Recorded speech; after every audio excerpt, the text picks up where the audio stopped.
thought experiment. What if, when everyone wakes up tomorrow, every facet of our current educational systems were wiped from the earth? No physical artifacts or mental images remain.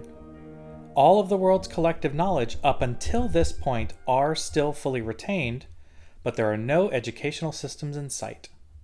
Now, imagine that we could instantly develop and implement a new one. What could it be? How would it function?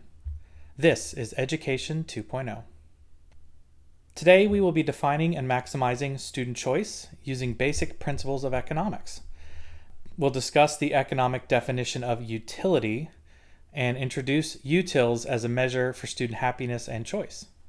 We will also look into the balance of short and long-term goals and aspirations, as well as start discussing the concept of career areas. In this episode, we will be taking a closer look at student autonomy and choice. If we try to aim for a high level of student autonomy, what would that look like? Students do not have much, if any, autonomy to choose their educational path in our current educational system. And the higher the student autonomy, the higher the buy-in from the student and the more they will want to succeed. First, we will try to understand some basic principles of economics that can help us direct this line of thinking. Applying economic principles to the education system is actually really not that huge of a stretch. We'll discuss the economic definition of utility and introduce cardinal and ordinal measures of happiness among students. Now, these aren't the same as utilitarian and non-utilitarian as discussed in the last episode relating to art.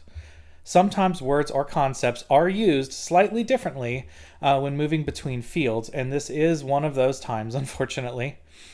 So for now, focus on the fact that utility equals happiness and nothing more. Okay, so first off, cardinal utility. So cardinal utility assigns a specific number to an item, service, or class based on a consumer's happiness from buying, receiving, or enrolling in that class. As an example, an apple aficionado named John loves apples. He might assign a cardinal utility score of 25 to buying an apple and only 9 to buying an orange and eating either of the two. On the other hand, Sally, who is an orange enthusiast, might assign a flip value of 25 for buying and consuming the orange and only 9 for the apple. So in simple terms, Sally should buy oranges and John should buy apples. Are you with me so far? Now we will add in marginal utility, or the utility value of, quote, the next item.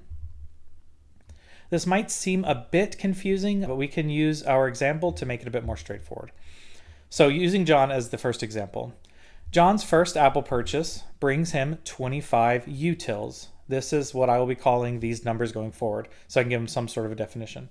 But his second apple only brings him 20, his third only brings him 15, his fourth 10, his fifth 5, and after that it will be 0 or a negative utility. And yes, they can go negative. Think about eating something you hate, which brings you no joy. It might actually remove some of your happiness from that moment. In this example, John is eating all the apples, and after each one, he now wants to eat another apple a little less. After the fifth apple, he is full of apples and doesn't want any more at that moment. Now, to bring this in line with economics, let's say that John is not full of food, so he's not stuffed, he's just full of apples after the fifth apple. Well, now he might be willing to eat some oranges, since the orange brought him a utility of 9, and the sixth apple would be 0. So as we can see with basic math, 9 is bigger than 0. Also, we should consider that maybe John would want an orange after the fourth apple, since the fifth apple only brings him 5, and the first orange actually brings him 9, which again is higher than 5. And remember, these scores are based on happiness, so a higher score does mean more happy. Now it's finally time to move this into educational terms. What if it isn't apples, but it's John and Sally's ability to read a book? Now this is going to be a little abstract, so just bear with me. To keep this somewhat simple, let's use numbers of novels read in a year, not something like difficulty or genre or length or speed or ability to read, just simple numbers, how many books they can read in a year. Starting with Sally this time. Sally would love to be able to read up to 24 books a year, so she is willing to put in the work to get to that number. Let's say that at 24 books a year, Sally's utility score for reading is 100. Now, if she can get to 12 books a year, that would be a utility score of 25 for her. Remember, these are feelings, not hard math numbers, so they do depend on the person, because she will feel somewhat bad that she wasn't even close to her goal. If she gets to 20, she will feel accomplished and gain 90 utility. So in other words, the work she would have to put in to read an extra 4 books to go from 20 to 24 in a year would only increase her utility by 10. So are you with me? Okay, but let's say that Sally doesn't want to just read books. Let's say she also likes to ride a horse. Just being able to get up and stay on a horse would be worth 20 utility to her. Let's say it would take the same amount of time and effort to ride the horse or learn to read the extra 4 books. What should Sally choose? If these are correct values, she should absolutely pick the horse, no question, because it brings her far more utility than reading the extra 4 books. Now we're going to look at a slightly different scenario with John. Let's say John really doesn't care to be a reader, so reading doesn't really bring him much joy at all. But he works at a job that requires him to read at least 6 books a year. I know this is a bit out there, but again, stay with me. This is a thought experiment after all. John has utility tied to his job. So if he were to learn to read 5 books in a year, which is less than his job requires, he will lose that job and have to get another. In utility terms, we could say that this is a negative 50. So he has a negative 50 utility score for reading 5 books. At 6 books a year, his utility score is 30 because he can keep his job and that brings him joy. Now let's say that John likes to play video games. In the time it would take for him to go from 5 books to 6, he could increase his utility by 50 points if he was playing his favorite game instead. Now this looks good because 50 is higher than 30, but we aren't taking into account the negative number based on his losing his job. Remember that to read 1 book in this situation is actually an 80-point increase. So John obviously should learn to read that 6th book because 80 is higher than 50. Now maybe going from book 6 to book 7 only increases his utility by another 30. Well, the video game seems to be a better option because it's 50. Now remember that these numbers are somewhat arbitrary, but they do represent real-world situations and are used by economists all the time to quantify real-world events. On the other side is ordinal utility. Basically, this still means the difference in happiness from consumers, but it doesn't put a numeric value on it, which could make it a little easier to use. So in our previous example, if we were using ordinal utility, the outcomes would still be the same, but there just wouldn't be any numbers related to it. John would still want to get that orange after his 4th apple, and Sally would still want to ride that horse after her 20th book annually. Now we're going to look at opportunity costs. So again, this is using the word opportunity cost as it is defined in economics. So basically we did this through the last examples. Opportunity cost is the cost of the item, service, or class that you did not take in order to take the one you did end up with.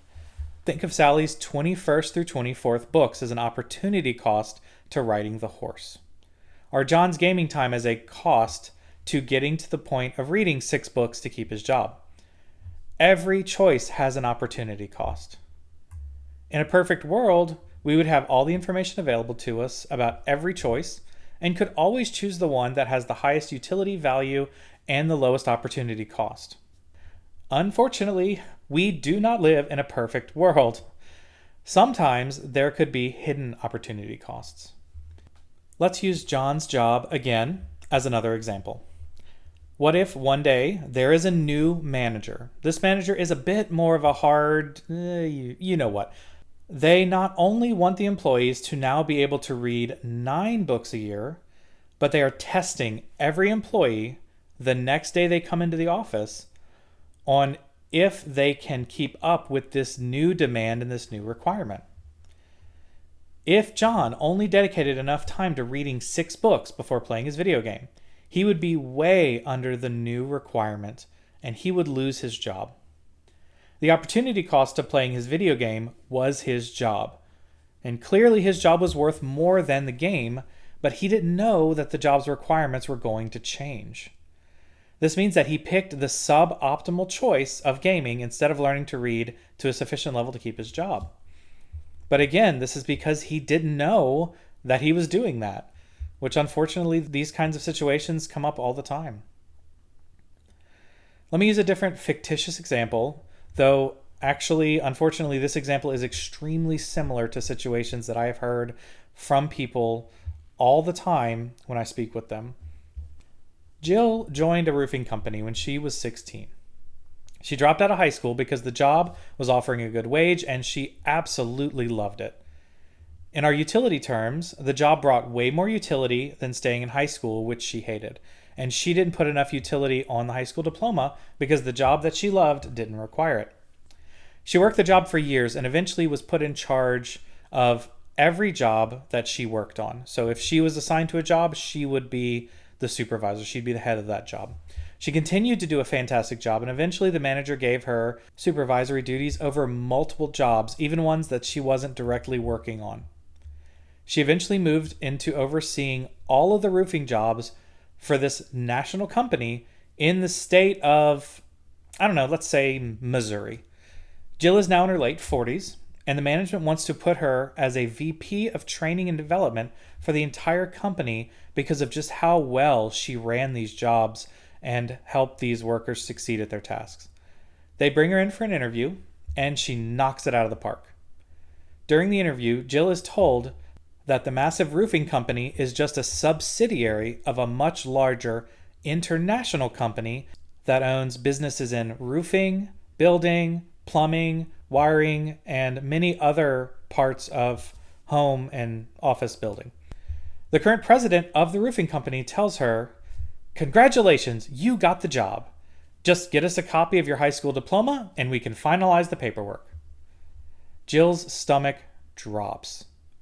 She never finished her high school career, nor did she get the GED. She tells her boss as much, and he regretfully informs her that it is a non-negotiable policy of the large international conglomerate that all executive-level employees have at least a high school diploma. Jill frantically tries to find a way to get her high school diploma, but no school can enroll a 40-something. She looks into the GED, but realizes that it would take months to get the knowledge needed to pass that test. The job eventually is given to someone else.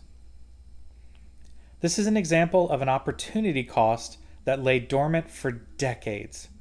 In our new educational system, let's try to avoid causing despair on so high a level as Jill is experiencing right now. Our past examples actually tie neatly into our next point. So now we will look into balancing short and long-term goals and aspirations. We will look at the opportunity cost of choosing short-term over long-term goals and vice versa. An example of a long-term goal could be to be an astrophysicist.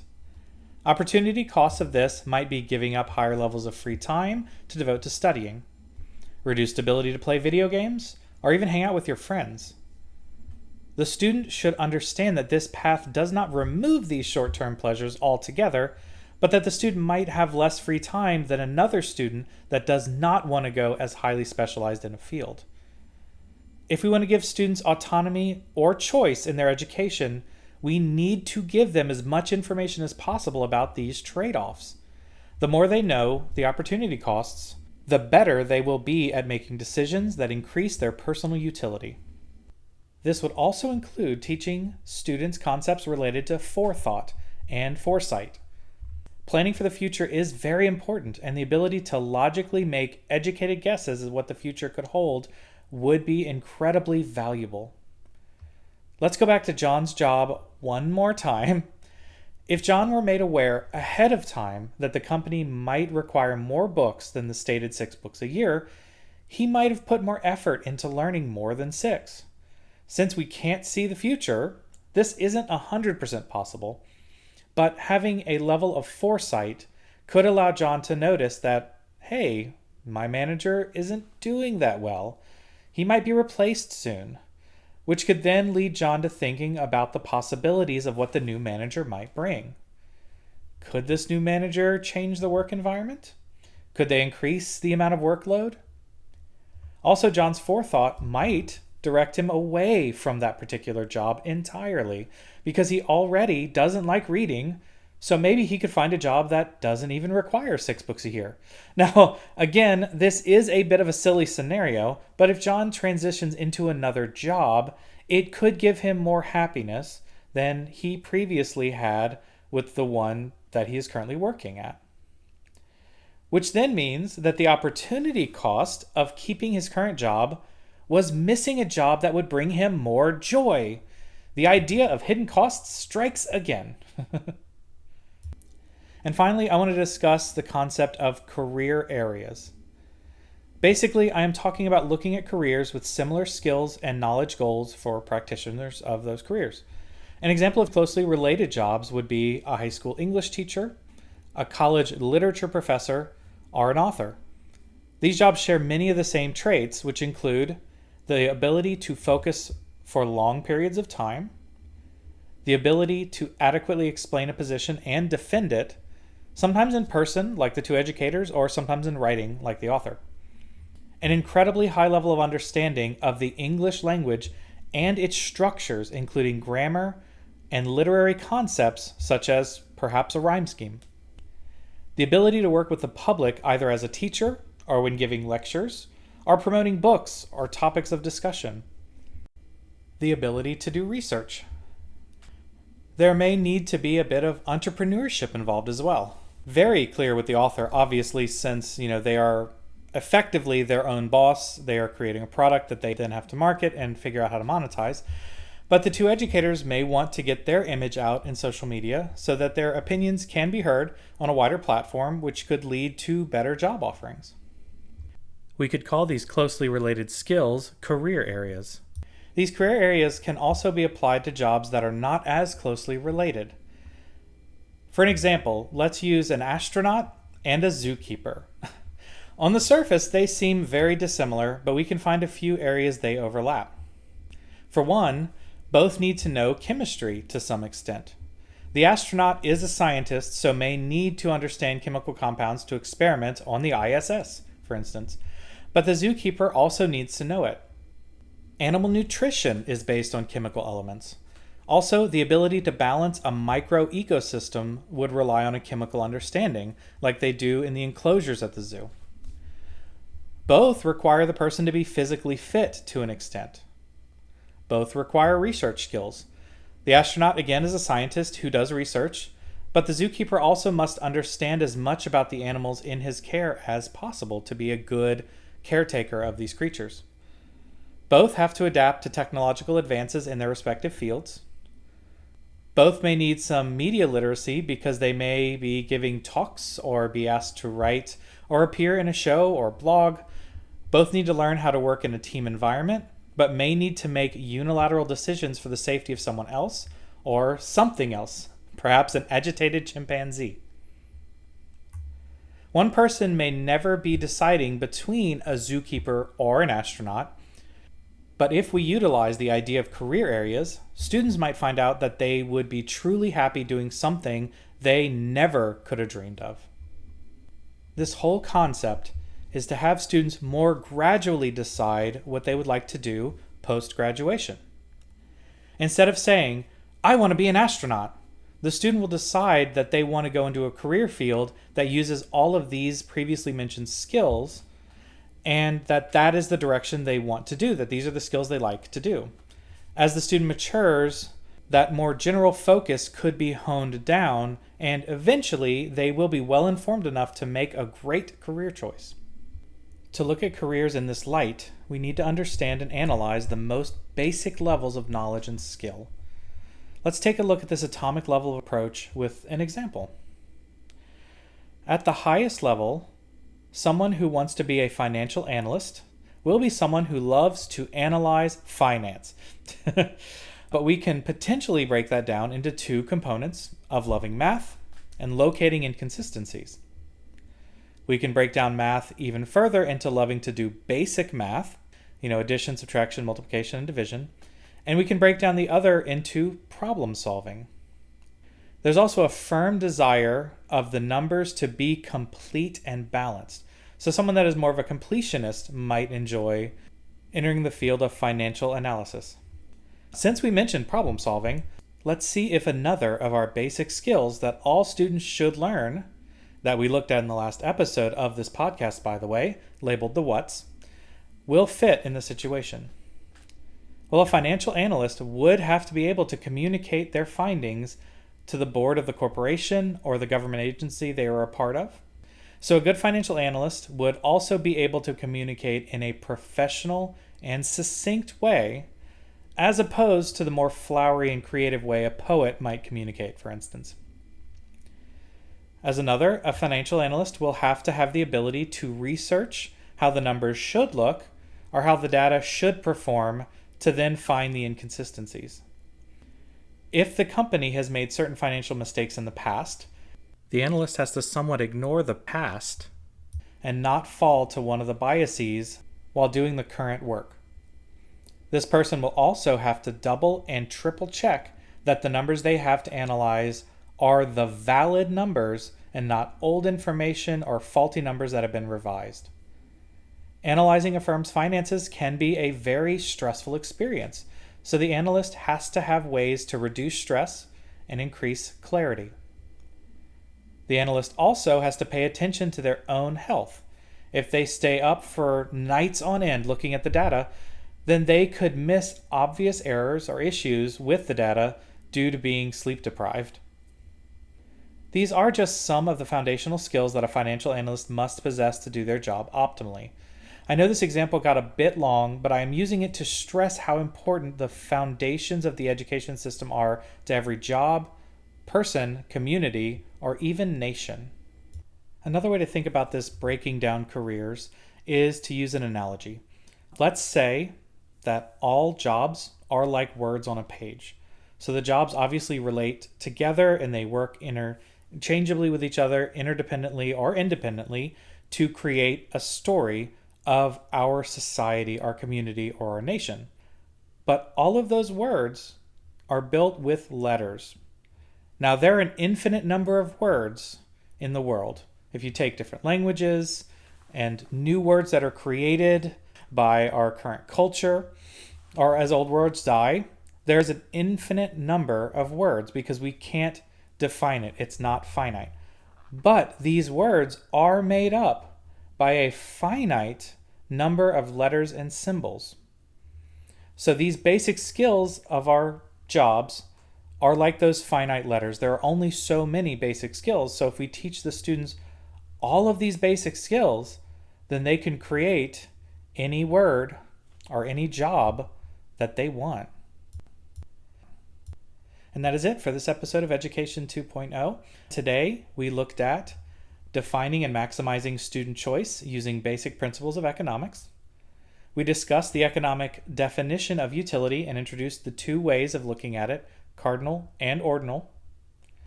We looked into balancing short and long-term goals and aspirations. And we started discussing the concept of career areas.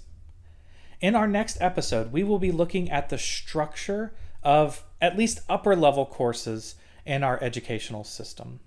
So think of classes analogous to high school and into college and university. So be sure to tune in next time as we dig deeper into Education 2.0.